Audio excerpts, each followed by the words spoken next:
Bismillahirrahmanirrahim. Assalamualaikum warahmatullahi wabarakatuh. Saudara-saudara jemaah Jamiatul Khair yang terhormat dan juga warganet dimanapun Anda berada. Kini kita masuk di episode 12 surat Al-Kafirun, kajian tafsiriyah. Sebentar lagi kawan-kawan kita akan memberi pertanyaan atau pernyataan tentang surat ini berkaitan dengan isi daripada surat Al-Kafirun ini. Qul ya ayyuhal kafirun la a'budu ma ta'budun wa la antum 'abiduna ma ولا أنا عابد ما عبدتم ولا أنتم عابدون ما أعبد لكم دينكم ولي دين. Bismillahirrahmanirrahim. Assalamualaikum warahmatullahi wabarakatuh. Waalaikumsalam.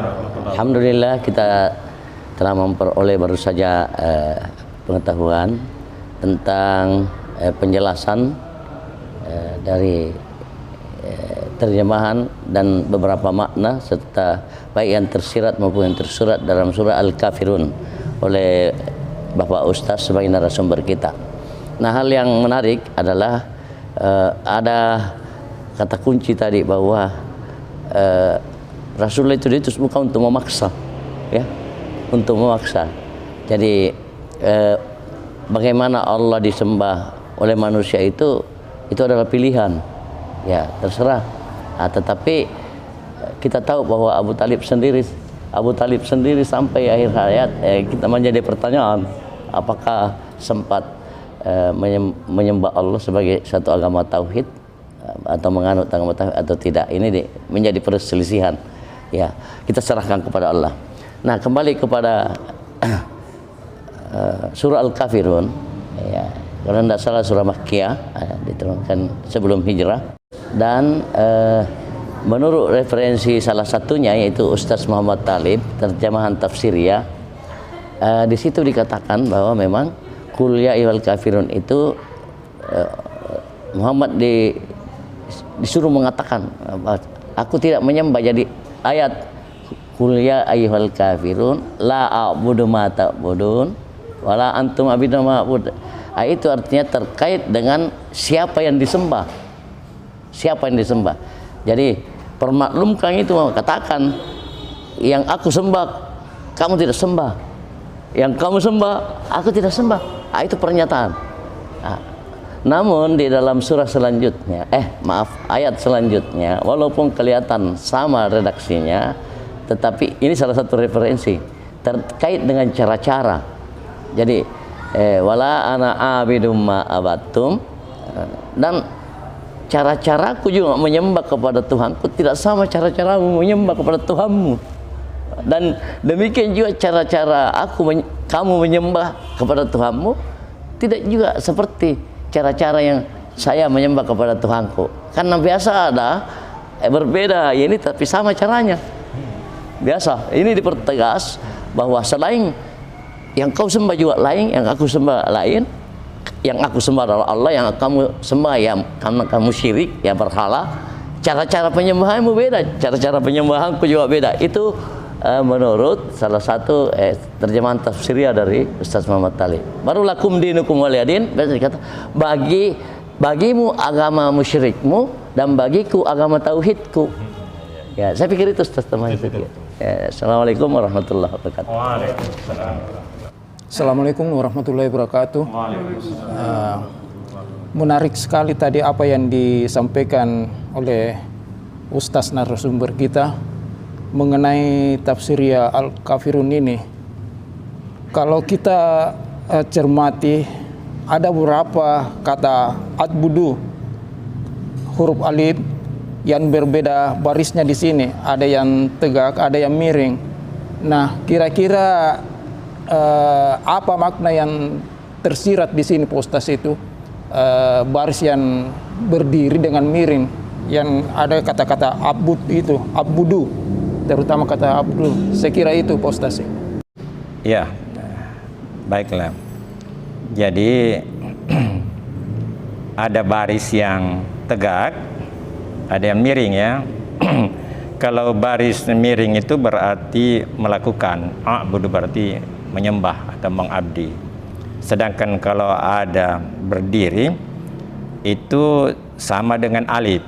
Hanya dalam bacaan tajwid tentu saja alif yang panjang itu lebih panjang daripada ini. Tapi agak ini panjang daripada a'budu. Jadi a'budu.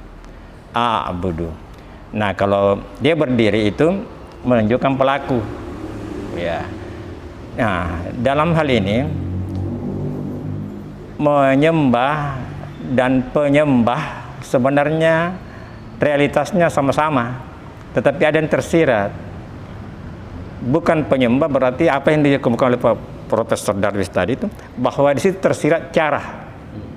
Kalau abudu saja menyembah saja, tapi karena di situ ada penyembah atau pengabdi, ada tersirat di situ cara melakukannya. Jadi penegasan di situ Rasulullah menegaskan sesuai dengan firman ini bahwa kami bukan penyembah apa yang kamu sembah, termasuk pelaku dan sekaligus cara penyembahan. Nah, disitulah.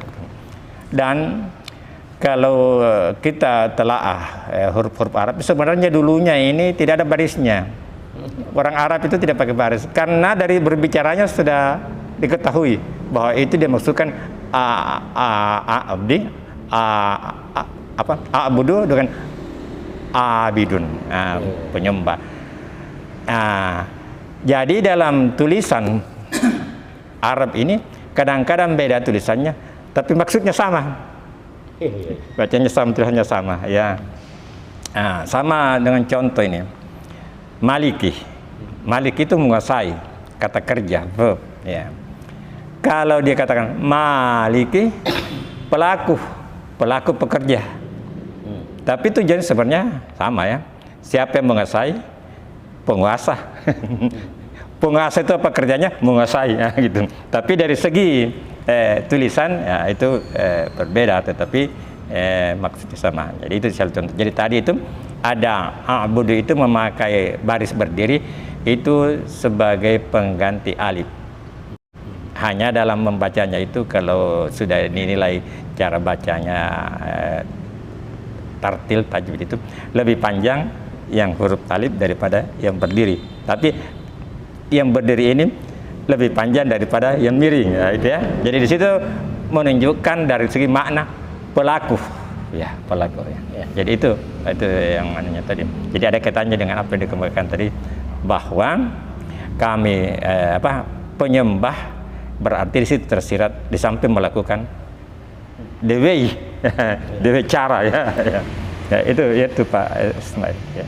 Bismillahirrahmanirrahim. Alhamdulillah. Allahumma shalli ala Muhammad wa ala Muhammad. Ya, terkait dengan surah Al-Kafirun. Ya, tadi itu. Jadi pembedaan di situ disimpulkan dalam lakum dinukum waliyadin. Bagimu agamamu dan bagi saya agamaku. Ini keras sekali. Jadi kata-kata toleransi dalam beragama itu tidak ada. Tetapi antar umatnya yang boleh toleransi karena di dalam sosial kemasyarakatan itu perlu toleransi antar umat. Tetapi dalam beragama tidak ada toleransi. Lakum dinukum waliyadin. Bagimu agamamu, bagi agamaku. Begitu. Jadi antar umatnya ya boleh-boleh saja. Tapi dalam agamanya no way, tidak ada itu. Tidak ada dalam toleransi beragama, tidak ada. Ya, tidak ada. Ya, bismillahirrahmanirrahim. Saya sedikit ada analisis terhadap surat Al-Kafirun ini. Ya. Ini kan semacam Allah seolah-olah memberikan cara bagaimana kita bisa berikrar bahwa Tuhan yang kami sembah itu dan apa yang disembah oleh orang kafir itu berbeda, ya. Dan Allah Subhanahu wa taala menutup dengan lakum dinukum waliyadin. Agamamu, agamamu, agamaku, agamaku. Tapi ini mungkin juga ada kaitannya kepada alam demokrasi ya. Karena menurut saya Islam ini mengajarkan demokrasi 1400 tahun yang lalu ya. Alhamdulillah Pak Ismail telah menambahkan tadi bahwa ada kaitannya dengan kehidupan berdemokrasi. Oke, artinya kan begini, kalau ada orang seleranya lain, tidak usah kita marah-marah. Yang bagimu, ini sebuah contoh sebenarnya. Walaupun agama, bagimu pilihanmu, ya, bagiku pilihanku. Seolah-olah ini sebagai contoh juga. Jadi artinya asal jangan kita berkelahi, ya, kita saling memaklumi saja. Nah, adapun itu Pak Mus, menurut saya maksudnya toleransi beragama di sini adalah bahwa kau mengajak juga saya menyembah seperti cara-caramu, wah, tidak mungkin seperti itu. Tetapi dalam bermasyarakat, ya, yes, toleransi dalam hal mengamalkan agama, nah, itu Pak bagus. Ya, ada yang sama di situ. Ya, masing-masing kan ada yang sama, ada yang berinterseksi, beririsan. Tetapi kalau dalam akidah seperti yang disebut, kenapa keras tadi di belakang? Karena memang dikatakan di awal, yang kamu sembah bukan yang aku sembah. Yang aku sembah Allah, ya, seolah-olah yang kamu sembah kan berhala-berhala, syirik. Nah, lalu tersirat lagi ayat selanjutnya bahwa kalau di terjemahan pertama diulang saja itu, dan aku tidak menyembah apa yang kamu sembah. Tapi dalam tafsir yang lain ada di situ dikatakan cara-caramu menyembah juga kepada Tuhanmu tidak seperti cara-caraku menyembah kepada Tuhanku, kan gitu. Terakhir disebut Pak, bagiku agamaku, bagimu agama musyrikmu, disebut di situ. Bagimu itu agama musyrikmu, kalau konteks ayat itu. Ya, bagimu agama musyrikmu, bagiku agama tauhidku. Nah, itu sebenarnya di situ. Jadi tidak usah kita ganggu karena saya bertauhid, kau tidak bertauhid, kan begitu. Ya, saya pikir itu. Assalamualaikum warahmatullahi wabarakatuh. Saya hanya melihat ini dua nabi yang punya pernyataan. Kalau tadi itu di surah Al-Kafirun, kuliah ayyuhal kafirun, katakanlah Muhammad, kalau pengertian di dalam sini, katakanlah Muhammad, wahai orang-orang kafir, la a'budu ma ta'budun, saya tidak menyembah apa yang kamu sembah. Tapi kalau Nabi Nuh lain. Kalau Nabi Nuh ada catatannya di sini juga, wa qala nuhu rabbil tazar alal ardi minal kafirin dayyara. Ya Tuhanku, kalau bisa orang-orang kafir itu jangan dihidupkan di atas bumi ini. Jadi sangat keras. Ya, ini saya tidak tahu apa kira-kira penterjemahannya ini. Kenapa Nabi Muhammad begitu lembut dan Nabi Nuh begitu keras? Dia minta sama Tuhan supaya orang-orang kafir itu jangan hidup di atas bumi.